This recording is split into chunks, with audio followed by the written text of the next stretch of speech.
Assalamualaikum warahmatullahi wabarakatuh dan salam sejahtera. Jadi, slide ini adalah subjek RBT tingkatan 1, bab seterusnya adalah bab 2 pengurusan projek.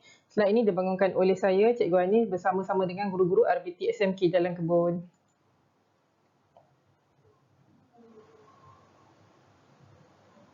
Okey, boleh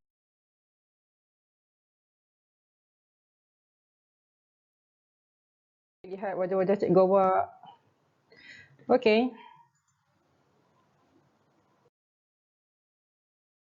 Di dalam bab 2 ini, kita akan lihat pada topik yang pertama, iaitu pengurusan projek. Di bawah pengurusan projek dibahagikan kepada subtopik yang kecil, iaitu definisi, penjanaan idea reka bentuk, langkah pengurusan pelaksanaan projek, merangka perancangan projek, analisis perancangan projek dan jadual kerja, penyediaan anggaran kos dan seterusnya. Yang terakhir sekali, pembentukan kumpulan kerja. Okey. Tapi untuk slide kali ini, saya hanya akan terangkan daripada definisi sehinggalah merangka perancangan projek. Okey, pengurusan projek reka bentuk, basically pengurusan projek adalah aktiviti yang melibatkan 3 perkara utama, iaitu yang pertama adalah skop kerja, yang kedua adalah tempoh masa dan yang ketiga adalah kos projek. Jadi kita akan lihat satu-satu apa yang dimaksudkan dengan skop kerja, tempoh masa dan juga kos projek. Okey, definisi pengurusan projek reka bentuk dibahagikan kepada 3 perkara tadi. Yang pertama adalah skop kerja. Jadi skop kerja terbahagi kepada 2, iaitu skop produk. Skop produk melibatkan kualiti, ciri dan fungsi reka bentuk yang dikehendaki. Bagi skop projek melibatkan kepimpinan dan juga pengurusan terhadap masa, bahan, maklumat, ruang dan juga ahli kumpulan. Untuk tempoh masa, tempoh yang ditetapkan untuk menyempurnakan sesuatu objek. Manakala kos projek, peruntukan keuangan bagi menjayakan projek seperti pembayaran upah, pembelian bahan, peralatan, sewaan, insurans dan juga perbelanjaan mengurus projek. Okey, basically untuk menyiapkan sesuatu projek, ketiga-tiga perkara ini adalah penting. Kenapa?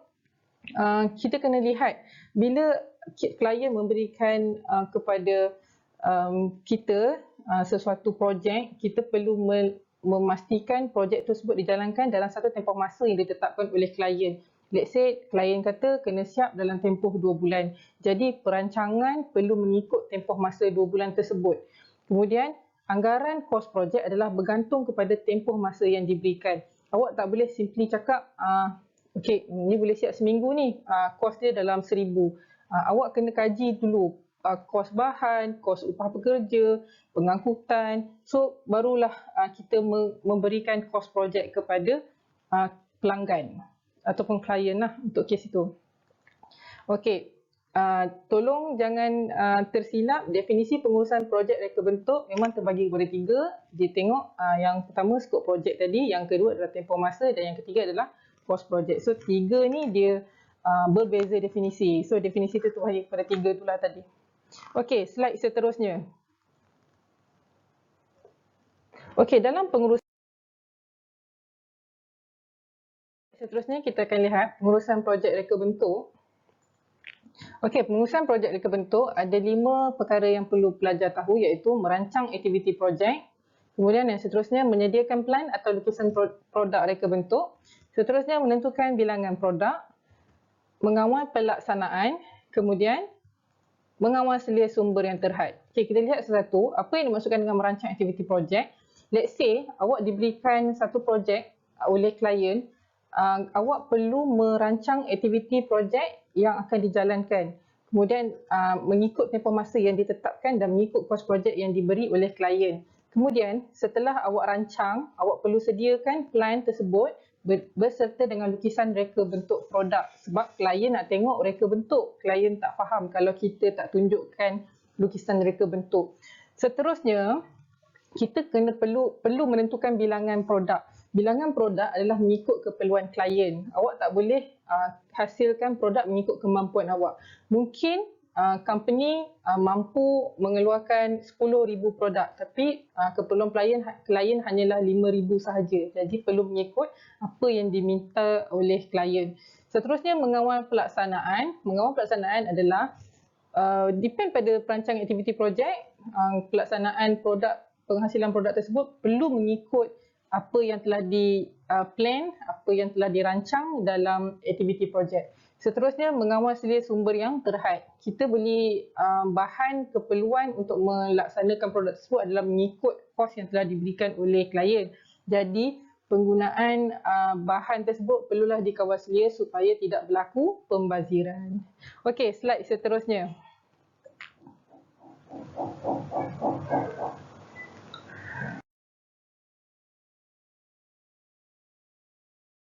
Okey, kita akan masuk kepada 2.1.2, perjanaan idea reka bentuk untuk menyelesaikan masalah.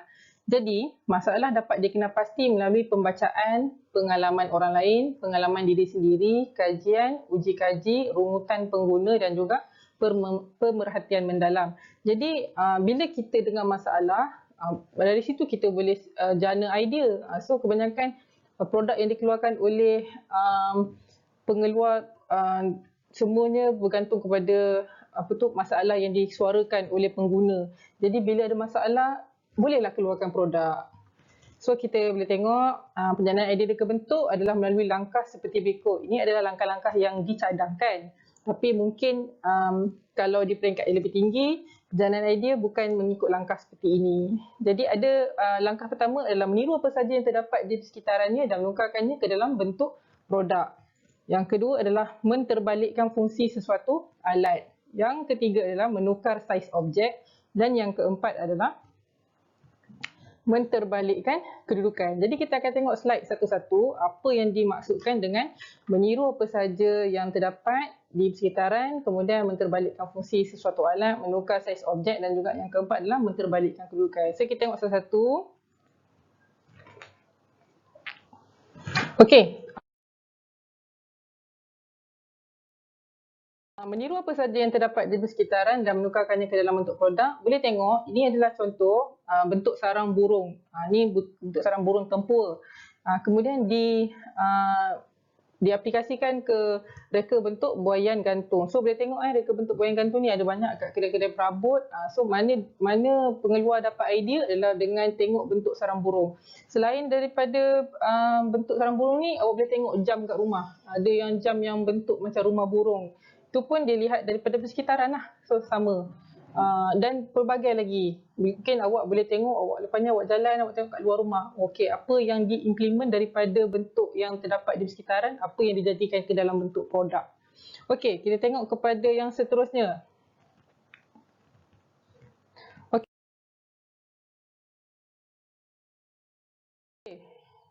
Nombor 2 adalah menterbalikkan fungsi suatu alat. So basically, ini adalah tayar. Tayar kereta, tayar lori, tayar motor. So tayar fungsi dia adalah untuk memudahkan pergerakan kenderaan. Jadi diterbalikkan fungsi dia untuk menjadi pasu bunga. Selain daripada tu, kalau awak boleh tengok, tayar juga dihasilkan buaian dekat taman permainan. Tayar juga ada yang digunakan untuk buat tempat duduk. Selain daripada tu, tayar juga digunakan untuk buat barang perhiasan. So boleh tengok macam contoh ada kalau pergi setengah tempat peranginan, basikal dijadikan pasu bunga. So dekat kawasan rekreasi ni kita boleh tengoklah banyak fungsi alat tu diterbalikkan. Ada juga saya tengok botol air dijadikan pasu bunga dan sebagainya, macam-macam lagi. Okey.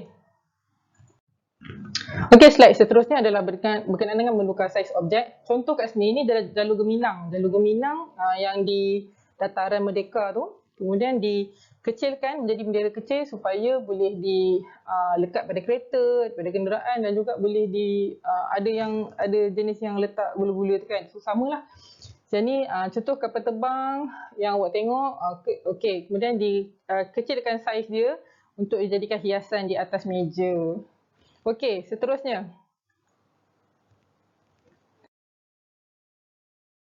Menterbalikkan kedudukan. So, basically, jaket ni dihasilkan, di bahagian luar material dia adalah denim, sejenis kain jeans. Okey, kemudian bahagian dalam adalah sejenis kain canvas yang boleh tahan hujan. Jadi, jaket denim digunakan untuk gaya casual, tapi in case tiba-tiba hujan, boleh terbalikkan jadi baju hujan. So, keadaan ni lah, boleh tengok macam telekung wanita, dia juga yang sekarang daripada jubah biasa boleh jadikan telekung.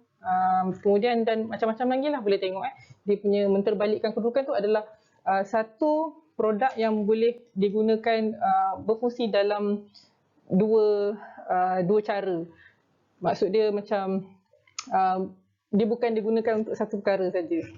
Okey, so itu 4 perkara perlu diingat oleh pelajar adalah macam mana kita nak dana idea untuk menghasilkan produk kita sendiri. Okey, slide seterusnya.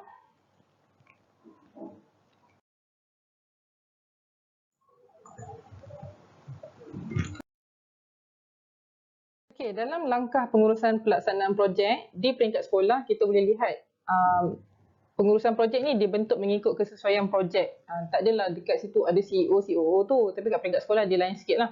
So dalam peringkat sekolah boleh tengok ada pengurus, setiausaha, bendahari, pereka bentuk dan juga pembangun mock-up ataupun model. So ahli pasukan ni dia akan bekerjasama dan juga bergantung antara satu sama lain untuk menjayakan projek. Kenapa saya cakap bergantung antara satu sama lain? Sebabnya pengurus dia menguruskan projek, setiausaha dia ambil datang lah, dia akan siapkan proposal dan sebagainya. So bendahari dia akan collect duit, dia akan rancang penggunaan duit untuk pasukan tu. Kemudian pereka bentuk adalah orang yang akan mereka bentuk. Mereka bentuk maksudnya dia akan buat lakaran awal untuk diberikan kepada klien. Kemudian yang seterusnya pembangun mock-up atau model. Pembangun mock-up atau model mungkin dilakukan bersama-sama dengan ahli kumpulan, tetapi basically benda ni perlu diketahui oleh pembangun mock-up atau model. Biasanya orang-orang yang kreatif lah. Tak semestinya dua orang dia pandai bercakap tapi tak pandai nak menghasilkan, so dia tak kreatif. So beza, semua orang berbeza. Okey, slide seterusnya. So ini adalah macam mana pengurusan untuk sebuah projek. So yang atas sekali ketua adalah pengurus projek. Mungkin pengurus projek adalah orang yang akan membentangkan projek tersebut. Kemudian di bawah pengurus projek ada setiausaha, kemudian ada bendahari dan di bawah adalah pereka bentuk dan juga pembangunan mock-up atau model. So yang ni mungkin orang yang apa kita panggil introvert, extrovert. So kedudukan ni dipengaruhi oleh benda itulah. Okey, seterusnya. Okey, bagi merangka perancangan projek, ni dah topik yang seterusnya. Okey, bagi merangka perancangan projek, yang pertama sekali, first kali kena buat satu perancangan projek. Perancangan projek ni yang baik dapat memastikan objektif tu tercapai. Selain daripada tu, ia akan mengelakkan pembaziran sumber dan juga mencegah gangguan. So, tugas pengurus projek yang di atas sekali tadi tu adalah first kali penentu utama. Produk apa nak buat, siapa pelanggan, tempoh masa yang ditetapkan oleh klien, kos, berapa nak pakai, kuantiti dan juga kualiti bahan. So katakanlah bahan yang dikeluarkan tu adalah fail, maksudnya guna sekejap dah rosak, itu penentu utama. Siapa yang akan dipersalahkan adalah pengurus projek. Yang kedua adalah penentuan sub utama, menentukan pembahagian tugas kepada ahli kumpulan secara lebih terperinci. So pengurus projek yang akan beritahu, okey, setiausaha buat apa, bendahari buat apa, pembentuk produk buat apa, pembangun mock-up atau model buat apa. So ini adalah pengurus projek punya tugas. Okey, seterusnya pengelolaan aktiviti. Sub utama perlu menyusun sumber dan juga tenaga kerja dengan ketentuan dan mengenal pasti keperluan. Jadi pengelolaan aktiviti ini diuruskan oleh pengurus projek lah. Orang akan dengar cakap bos. Bos yang kena tentukan perjalanan projek itu macam mana. Yang keempat adalah matris organisasi ataupun pasukan. Ini adalah pembentukan pasukan kerja. Jadi keempat-empat benda ni perlu diketahui oleh seorang pengurus projek yang baik bagi melancarkan pembangunan projek untuk suatu kumpulan. Okey, seterusnya. Okey, yang seterusnya penjadualan. Jadi untuk penjadualan ni disediakan untuk menunjukkan anggaran masa yang ditetapkan bagi menyiapkan sesuatu projek. So, kenapa tujuan penjadualan dijalankan adalah mengelakkan kerugian masa dan juga kos. Seterusnya, mengelakkan pembaziran ataupun pemborosan. Mungkin bos guna banyak sangat duit, so benda ni lah kena penjadualan perlu dijalankan. Seterusnya, mengurus bahan mentah secara sistematik. Kita tak nak pengurusan bahan mentah tu tak bagus. Contoh, nak buat rumah, lepas tu katakanlah awak punya pekerja ambil simen untuk buat balik rumah sebab nak simen rumah dia. So, dia tak baguslah sebab pengurusan bahan mentah ni tidak berlaku secara sistematik. Kemudian mengawal sumber tenaga pekerja supaya tidak berlaku ambil pekerja ramai-ramai tapi ada pekerja yang goyang kaki sebab tak ada kerja. Okey, seterusnya dalam penjadualan ni boleh dibuat dalam dua kaedah. Yang pertama adalah blok hubungan aktiviti melalui rangkaian, ataupun yang kedua boleh menggunakan cartagan ataupun cartabar. So cartagan dengan cartabar ni pelajar dah tahu dah sebenarnya. So kita tengok balik. Okey, seterusnya kita tunjukkan contoh macam mana penjadualan tu dijalankan.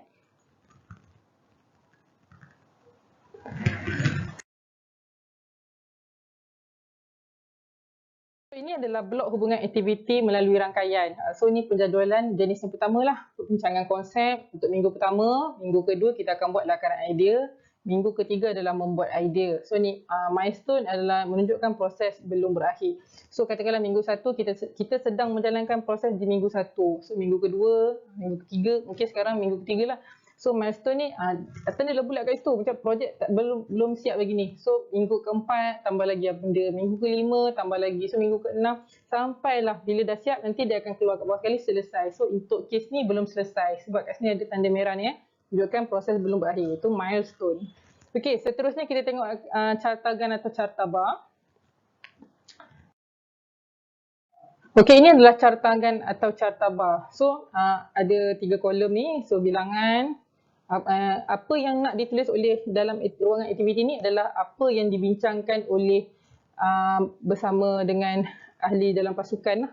Kemudian dibahagikan kepada minggu, ni 9 minggu, so 9 minggu lebih kurang 2 bulan lebih lah. Jadi pembincangan konsep bersama pelanggan mungkin berlaku pada minggu pertama dan minggu kedua dan melakar reka bentuk produk. Minggu ketiga tu mungkin bincangan konsep balik bersama pelanggan dan juga kita lakar balik. Kemudian mencari pembekal bahan berlaku pada minggu ketiga. Kemudian membuat pesanan pada minggu ketiga dan 4. Mendapatkan bekalan bahan minggu ke-4, minggu ke-5. So benda ni nanti bila kita buat para pelajar kita akan gunalah macam maksud dia dekat dalam bahagian ni. So kat sini let's say perbincangan berlaku. So ni perbincangan konsep pertama. Kemudian yang kedua melakar reka bentuk ni. Kemudian dalam masa yang sama kita bincang juga konsep bersama dengan pelanggan. So mencari pembekal bahan mungkin berlaku pada minggu ketiga dan juga minggu keempat. So membuat pesanan berlaku pada minggu keempat. Betul, mendapatkan bekalan bahan minggu keempat juga dan juga minggu kelima. Mungkin ada bahan yang tak cukup. So menanda, mengukur motor minggu kelima.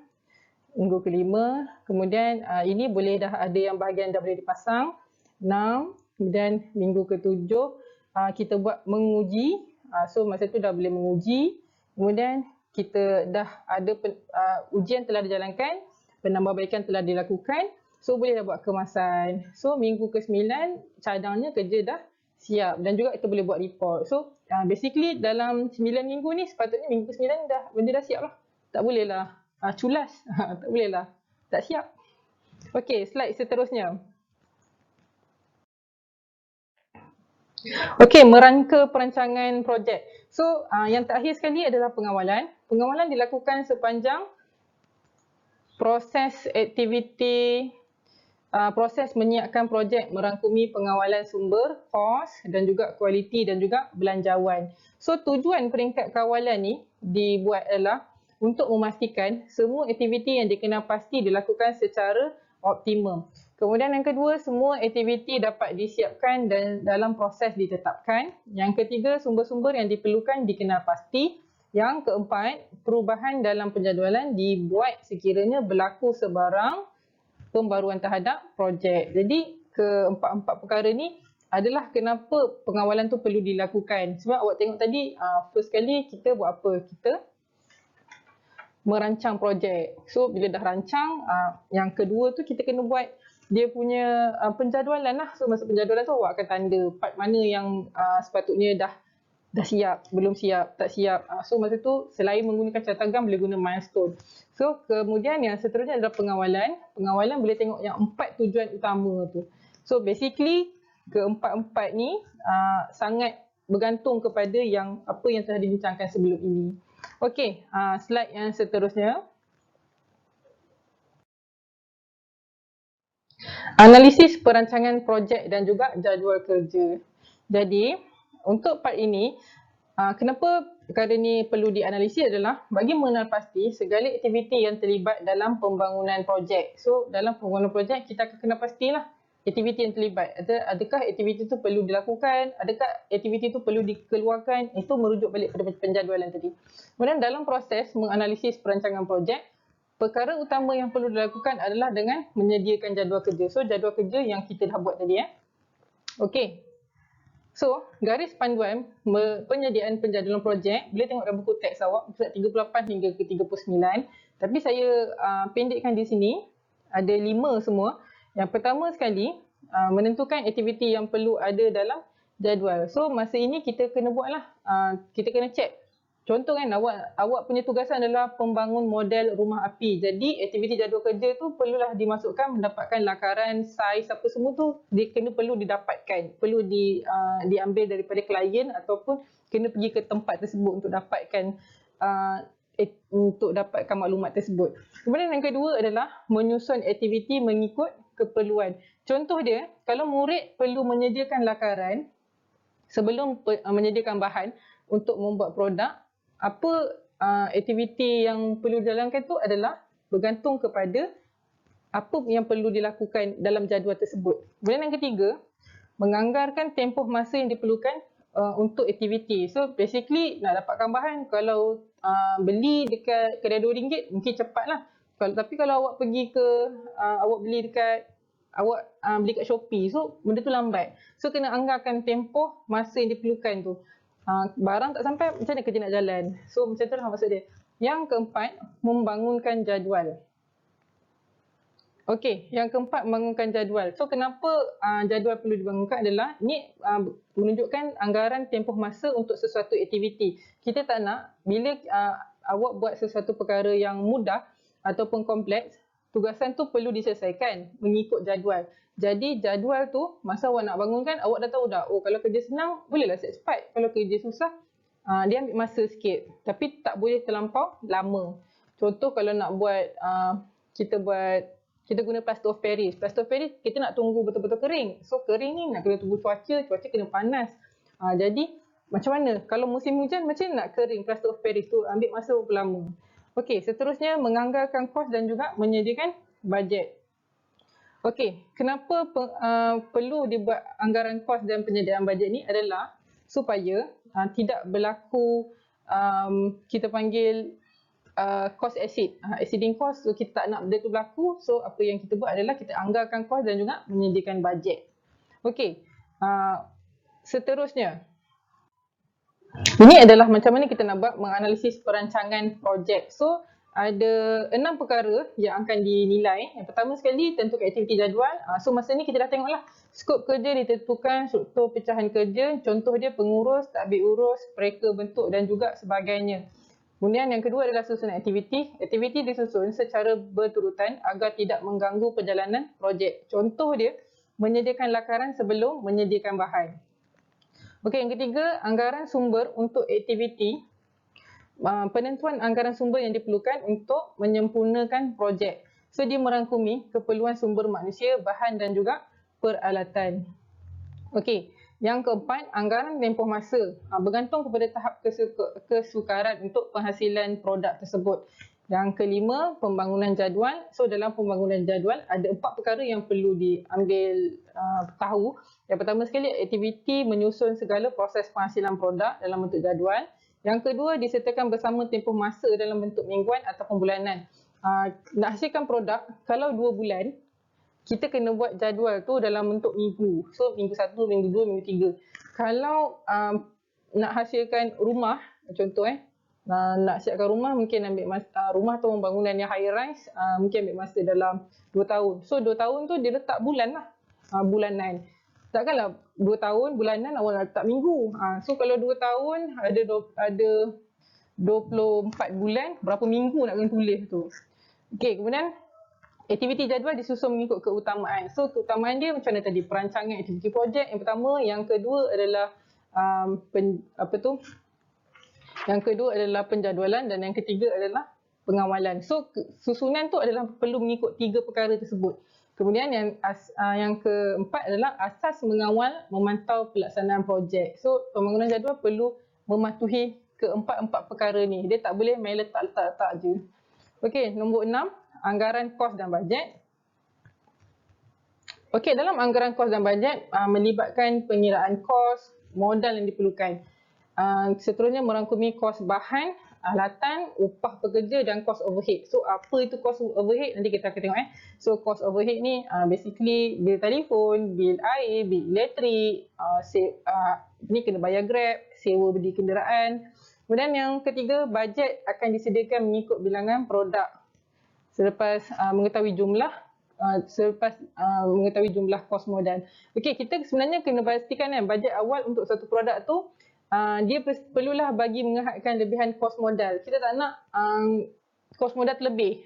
So benda tu basic dia awak dah kena tahulah benda tu tak boleh kos katakanlah 5,000 tapi charge awak pergi charge sampai 20,000. 5,000 kos, 20,000 kenapa tinggi sangat? Nanti klien akan query kenapa tinggi sangat? Tinggi sebab nanti nak bayar pengurus projek nak bagi 10,000 apa semua, tu tak padan lah. Tu bukannya bisnes. Ini bukan bisnes, itu nak menghancurkan awak punya company, awak punya projek sendiri. Okey, so last kali, sebenarnya dah habis. So last kali,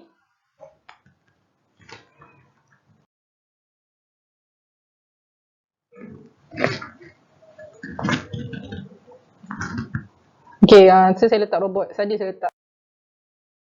Okey, terima kasih banyak. Ini daripada guru-guru RBT SMK Jalan Kebun. Last kali boleh tengok untuk 2.1.6 penyediaan anggaran kos.